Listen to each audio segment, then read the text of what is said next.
პროდუქციის უკან დაბრუნება ანუ გაწერა. იმისათვის რომ განვახორციელოთ პროდუქციის უკან დაბრუნება, შევდივართ Mega+ პროგრამაში, გადავდივართ დაბრუნების გრაფაში, ვაკლიკებთ მასზე და იხსნება უკან დაბრუნების განყოფილება.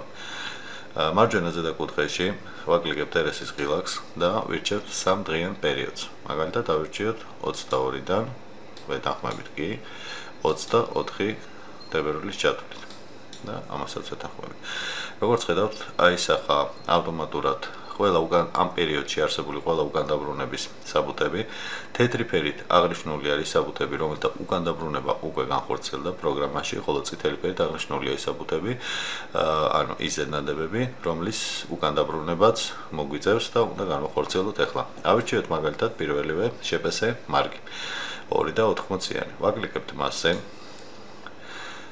შუა ზედა გრაფაში აისახება უკან დასაბრუნებელი პროდუქციის ჩამონათვალი. ანუ ეს არის პური მარგი აგურის და პური მარგი ლავაში. შესაბამისად ბრუნდება თითო. ვაკლიკებთ პირველივე პროდუქტზე. ქვედა ჩამონათვალში, ქვედა კუთხეში აისახება ამ კონკრეტული პროდუქტის ყველა შემოტანა. ჩვენ უნდა ავირჩიოთ ყოველთვის პირველი შემოტანა ამ კონკრეტული პროდუქტის. ვაკლიკებთ მასზე, როგორც ხედავთ, დაბრუნება 0-ია, დარჩენილი რაოდენობა 2-ია. ვაკლიკებთ მასზე და ავტომატურად მოხდება რაოდენობის, გასაწევრი რაოდენობის ჟევსება. შემდგომში ვირჩევთ პური მარგი ლავაში, იგივე პრინციპით, ანუ ჩამოთვლილი ზედნადებებიდან ვირჩევთ პირველს, ვაკლიკებთ მასზე და ვახდენთ უკან დასაბრუნებელი პროდუქციის რაოდენობის მითითებას. როდესაც ეს რაოდენობები მიეთითება, ვაკლიკებთ ქვედა კუთხეში ღილაკს შესრულება და გაწერა განხორციელებულია.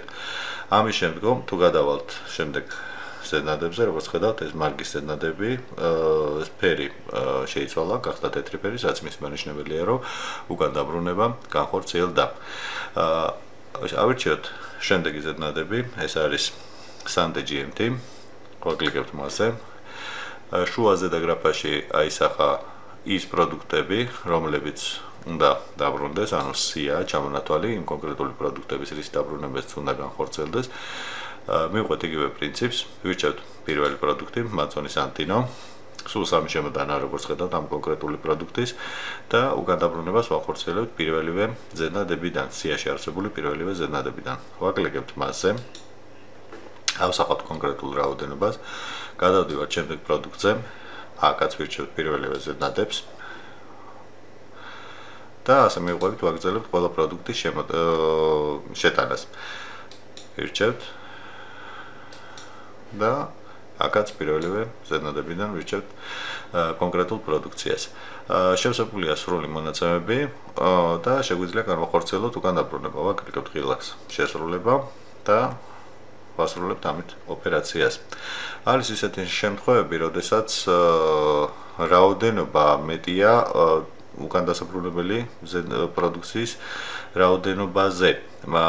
უფრო კონკრეტულად ფორვარდი ავირჩიოთ ისეთი ზედნადები, სადაც რაოდენობა გადანაწილდება. Master Trade 30 წლის დაბრუნება ხდება. აი მაგალითად ეს პროდუქტი ნახეთ, ვაწვევით Master Trades. ამოდის უკან დასაბრუნებელი პროდუქციის რაოდენობა, ვაკლიკებთ ამ კონკრეტულ პროდუქციაზე და ვირჩევთ ქვემოთ მოცემული ზედნადებებიდან პირველს. ვაკლიკებთ ამ ზედნადებზე, ამ ზედნადებიდან დარჩენილი იყო მხოლოდ 10 პროდუქტი. შესაბამისად უკან დასაბრუნებელი რაოდენობა ჩვენ გვაქვს 30 წალი. ვინაიდან პირველი ზედნადებიდან ლიმიტი არის 10 წალი, შესაბამისად მიეთითა რომ 10 პროდუქტი გაბრუნდება ამ კონკრეტული ზედნადებიდან, მაგრამ უკან დასაბრუნებელი რაოდენობა გაიყო და დარჩენილი რაოდენობა 10-ის ზევით 20 წალი ჩამოდის ცალკე გრაფაში, ვაკლიკებთ მასზე და უკვე ამ კონკრეტულ რაოდენობას ვირჩევთ შემდეგი ზედნადებიდან, ანუ არა პირველი, არამედ მეორე. ვაკლიკებთ მასზე, ხდება ამ რაოდენობის მითითებაც და შესაბამისად შესრულების ღილაკით ხდება უკან დაბრუნება. ანუ მითითებული რაოდენობა 30 წალი ავტომატურად გადანაწილდა, 10 წალი ავირჩიეთ ერთი ზედნადებიდან, კონკრეტულად ეს ზედნადები იყო 29 იანვრის შემოტანის და შემდეგი 20 წალი ავტომატურად ავირჩიეთ მის სიაში არსებული ქვედა ზედნადებიდან ეს არის 27 ივლისის შემოტანის ზედნადები. დავაკლიკეთ მასზე, როგორც ხედავთ, 20 წელი მიუთითეთ, ვაკლიკებთ ღილაკს შესრულება და ავტომატურად ეს გაწერაც განხორციელებული არის. იმისათვის რომ ვნახოთ ყველა უკან დაბრუნებული ზედნადები, მაგალითად რა პერიოდის არჩეული გქონდა, ჩვენ ავირჩიეთ 22 თებერვლიდან 24 თებერვლის ჩათვლით, შესაბამისად უკვე პროგრამაში ასახული ზედნადებები შეგვიძლია ვნახოთ მარცხენა კუთხეში, ჯერჯერობით ამ კუთხეში როგორც ხედავთ ასახული არის არჩეული მომწოდებლის, ეს არის master trade-ის პროდუქცია, რომელიც ამ კონკრეტულ მომწოდებელს შემოაქვს კოდების მიხედვით, მაგრამ ჩვენ გვაინტერესებს ახლა ამ შემთხვევაში დოკუმენტები, ანუ რომელი ზედნადებების უკან დაბრუნება განხორციელდა, ვაკლიკებთ დოკუმენტებზე, როგორც ხედავთ, ჩამონათვალი წარიელია, ვინაიდან აქ არ არის არჩეული პერიოდი, ვაწვევით ისარს, ჩამოვშლით კალენდარს, ვაკლიკებთ საწყის პერიოდს, საწყის პერიოდი როგორც იცით არჩეული ქონდა 22-დან ვეთანხმებით და საბოლოო პერიოდი არჩეული ქონდა 24 და ვეთანხმებით. შესაბამისად, ის ზედნადები, რომელიც ჩვენ master trade-ზე უკან დაბრუნება განვახორციელეთ, ასახული არის უკვე.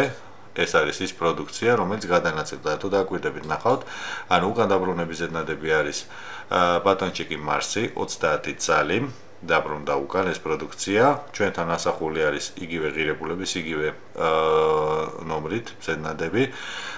მისი ღირებულება, თვითღირებულება არის 37 ლარი და 50 თეთრი, მაგრამ თუ დავაკლიკეთ ამ ზედნადებზე, აქ როგორც ხედავთ, მოხდა გაყოფა პროდუქციის, ვინაიდან ჩვენ ერთიანად უკან დაბრუნების საბუთში ქონდა ასახული 30 წალი, ეს კონკრეტული პროდუქტი, ბატონჩიკი მარსი 50 გრამიანი, მაგრამ ვინაიდან ჩვენ ვახორციელებთ უკან დაბრუნებას კონკრეტული შემოტანებიდან,